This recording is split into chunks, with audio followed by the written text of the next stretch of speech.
राजपूतों के गढ़ में तेजस्वी यादव जाते हैं और उसके बाद मंच से दहाड़ते हुए पूछते हैं, आप लोग हमारे लड़ाई में साथ दीजिएगा ना, ताकत दीजिएगा ना।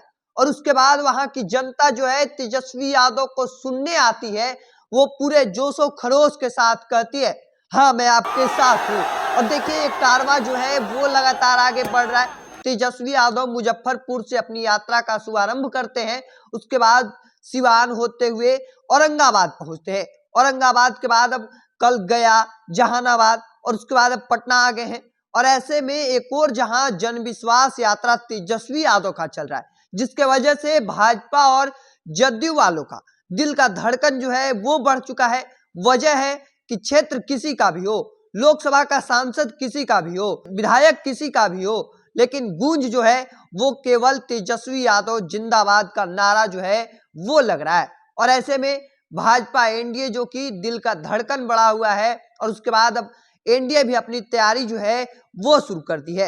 एनडीए अब कमर कस चुकी है, क्योंकि लोकसभा चुनाव जो है वो अब नजदीक आ गया है। दरअसल अभी इसी क्रम में प्रधानमंत्री मोदी भी अब राजपूतों के गढ़ में आने वाले हैं, और अब तेजस्वी यादव के बाद मोदी जो है वो वहां हुंकार भरेंगे। दरअसल हम बात औरंगाबाद की कर रहे हैं, जहां राजपूतों का दबदबा रहा है। सुशील सिंह लगातार कई बार से वहां से सांसद बनते आए हैं, और इसकी मुख्य वजह है कि राजपूत जाति से आते हैं, और राजपूतों का एक अलग दबदबा जो है वो राजनीति में शुरू से देखा गया है। और ऐसे में राजपूत के गढ़ में जाकर अब पीएम मोदी भी उन्हें खुश करने की कोशिश करेंगे।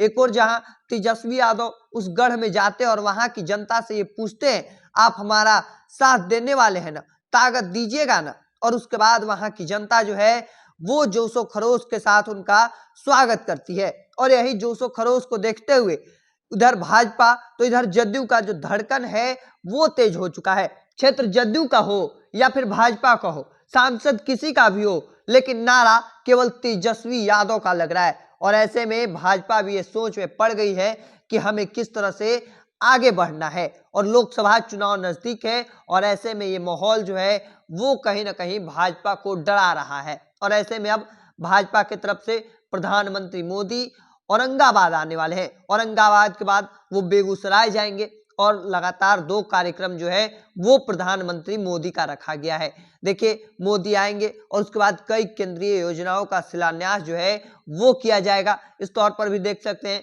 कि नरेंद्र मोदी आएंगे और लोकसभा चुनाव का जो बिगुल है वो फूंका जाएगा, शंखनाद किया जाएगा। अब ये देखना होगा कि क्या औरंगाबाद की राजपूत किसके साथ है। अब ये भी देखना होगा कि आखिर आगे कौन निकलता है। हालांकि ऐसे ही तमाम खबरों के साथ आगे देखते रहिए द इंडिया टॉप।